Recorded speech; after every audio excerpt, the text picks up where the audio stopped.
1940년 5월 10일 새벽, 유럽의 평화는 산산조각 났습니다. 독일군의 기갑부대가 벨기에 국경을 넘는 순간 그 누구도 예상하지 못한 역사의 대참극이 시작되었습니다. 불과 46일 후 나폴레옹의 영광을 품고 있던 프랑스는 무릎을 꿇었습니다.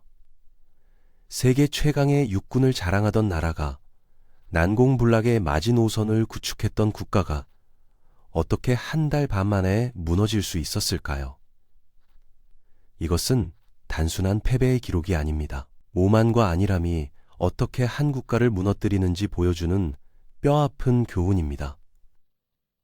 1918년 제1차 세계대전이 끝났을 때 프랑스는 승전국이었습니다. 하지만 그 승리의 대가는 참혹했습니다. 140만 명의 젊은이들이 전장에서 목숨을 잃었고 국토의 4분의 1이 폐허가 되었습니다. 베르댕 전투의 악몽 솜 전투의 참상은 프랑스인들의 영혼 깊숙이 각인되었습니다. 그들은 맹세했습니다. 다시는 이런 전쟁을 겪지 않겠다고. 그 맹세의 결정체가 바로 마지노선이었습니다. 1930년 프랑스는 독일과의 국경선을 따라 거대한 요새를 건설하기 시작했습니다. 지하 깊숙이 파고든 벙커들, 서로 연결된 터널막, 최신식 대포와 기관총 진지. 앙드레 마지노 국방장관의 이름을 딴 이 방어선은 프랑스의 자존심이자 안전의 상징이었습니다. 총 30억 프랑이 투입된 이 철벽의 요새 앞에서 독일군은 결코 침입하지 못할 것이라 믿었습니다. 프랑스 참모부는 확신했습니다. 다음 전쟁은 제1차 세계대전처럼 긴 소모전이 될 것이며 마지노선은 그 어떤 공격도 막아낼 것이라고. 하지만 마지노선에는 치명적인 약점이 있었습니다. 그것은 독일 국경만을 따라 건설되었다는 점입니다. 벨기에와의 국경은 정치적 이유로 요새화되지 않았습니다. 프랑스 지도부는 생각했습니다. 아르덴 숲은 너무 험준해서 기갑부대가 통과할 수 없을 것이라고. 설령 독일이 벨기에를 침공하더라도 제1차 세계대전처럼 충분히 대응할 시간이 있을 것이라고. 이것은 치명적인 오판이었습니다. 같은 시각 독일에서는 하인츠 구데리안과 에리히 폰 만슈타인 같은 혁신적인 군사 전략가들이 전혀 다른 전쟁을 준비하고 있었습니다. 그들은 제1차 세계대전의 참혹한 참호전을 연구하며 새로운 전술을 고안했습니다. 바로 전격전, 블리츠크리크입니다. 탱크를 집중 운용하여 적의 방어선을 신속하게 돌파하고 후방을 교란하여 지휘체계를 마비시키는 전술, 속도와 기동력으로 적에게 반격할 틈을 주지 않는 것, 이것이 핵심이었습니다. 1940년 5월 10일 새벽 5시 35분, 독일군은 네덜란드, 벨기에, 룩셈부르크를 동시에 침공했습니다. 프랑스와 영국 연합군은 즉각 대응했습니다. 그들은 예상대로 움직였습니다. 정예부대를 벨기에로 진격시켜 독일군을 막아내려 했습니다. 이것은 프랑스 참모부가 수년간 준비한 들플랜의 핵심이었습니다. 하지만 이것은 독일의 함정이었습니다. 벨기에 침공은 미끼에 불과했습니다. 진짜 주공은 다른 곳에 있었습니다. 5월 13일, 구데리안이 지휘하는 7개 기갑사단이 아르덴 숲을 돌파했습니다. 프랑스군이 불가능하다고 믿었던 바로 그곳을 통과한 것입니다. 탱크 2천여 대가 좁은 산길을 따라 행군하는 모습은 장관이었습니다. 만약 프랑스 공군이 이 행렬을 폭격했다면 역사는 바뀌었을지도 모릅니다. 하지만 프랑스군은 이 움직임을 너무 늦게 파악했습니다. 스당, 이 작은 도시의 이름은 프랑스 역사에서 2번이나 치욕의 상징이 되었습니다. 1870년 프로이센과의 전쟁에서 나폴레옹 3세가 항복한 곳, 그리고 1940년 5월 13일 다시 한번 이곳에서 프랑스의 운명이 결정되었습니다. 구데리안의 기갑 부대가 멘즈강을 도하한 순간 프랑스의 방어선은 무너지기 시작했습니다. 독일 공군 슈투카 급강화 폭격기들의 귀를 찢는 사이렌 소리는 프랑스 병사들을 공포로 몰아넣었습니다. 단 이틀 만에 독일군은 프랑스 방어선에 6km 너비의 거대한 구멍을 뚫었습니다.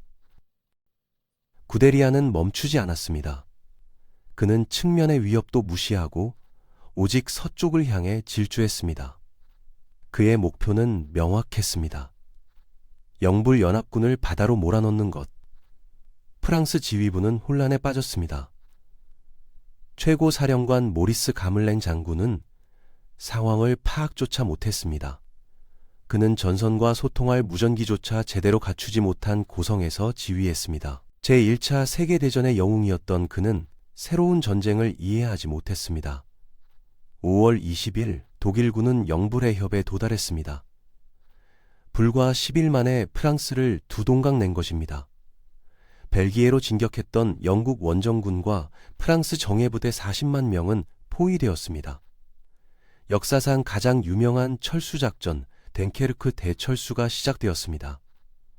5월 26일부터 6월 4일까지 군함과 민간 선박할 것 없이 모든 배가 동원되어 34만 명의 병력을 구출했습니다. 하지만 그들은 모든 중화기와 장비를 버리고 도망쳐야 했습니다. 이제 프랑스는 홀로 남았습니다. 6월 5일, 독일군은 남은 프랑스군을 향해 최후의 공격을 시작했습니다. 그들은 솜강과 앵강 방어선을 지키려 했지만 이미 사기는 바닥났습니다.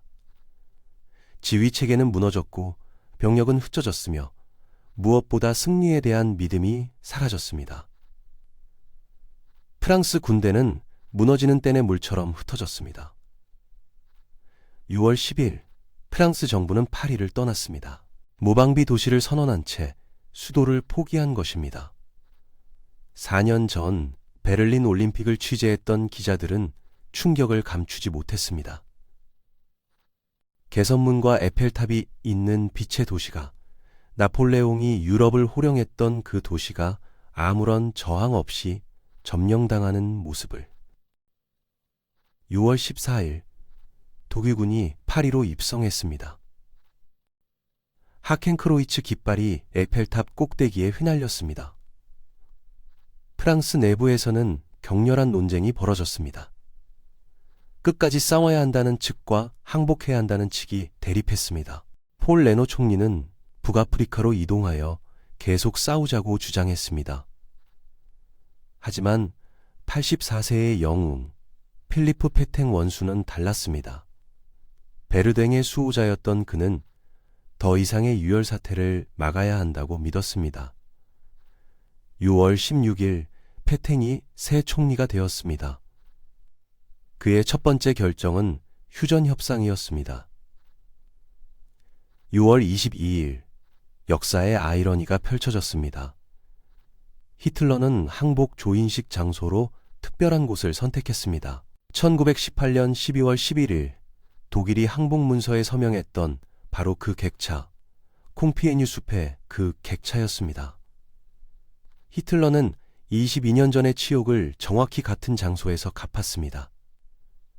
독일군 장교들은 박물관에 보관되어 있던 객차를 꺼내와 정확히 같은 위치에 놓았습니다.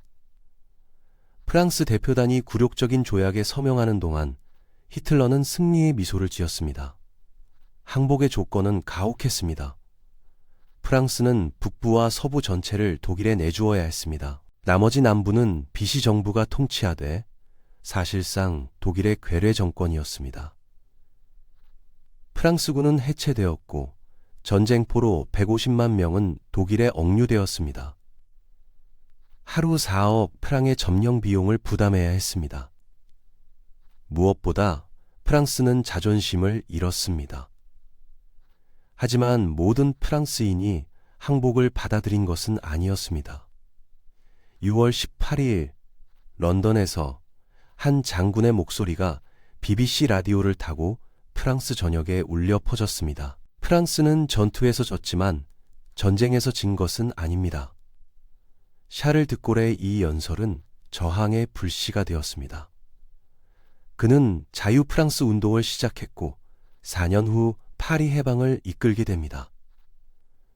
46일, 나폴레옹의 대군이 유럽을 석권하던 나라가 무너지는 데 걸린 시간입니다. 어떻게 이런 일이 가능했을까요? 첫째, 프랑스는 과거의 전쟁을 준비했습니다.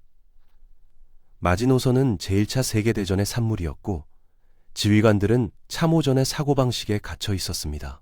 둘째, 오만함이었습니다. 세계 최강의 육군이라는 자만심은 독일의 새로운 전술을 과소평가하게 만들었습니다. 셋째, 정치적 분열입니다. 좌파와 우파의 대립으로 국가는 하나로 뭉치지 못했습니다. 넷째, 의지의 부재였습니다. 제1차 세계대전의 트라우마는 프랑스인들에게 평화주의를 심어주었고 전쟁을 회피하려는 경향을 만들었습니다. 1940년 프랑스의 패배는 단순한 군사적 패배가 아니었습니다. 그것은 한 시대의 종말이자 새로운 시대의 시작을 알리는 신호탄이었습니다. 기동전의 시대가 열렸고 기술과 혁신이 전쟁의 승패를 가르는 시대가 도래했습니다. 과거의 영광에 안주한 자는 미래의 패자가 된다는 냉혹한 교훈을 역사는 우리에게 남겼습니다. 오늘 이야기가 흥미로우셨다면 구독과 좋아요 부탁드립니다. 다음 시간에는 더 흥미로운 역사 이야기로 찾아뵙겠습니다.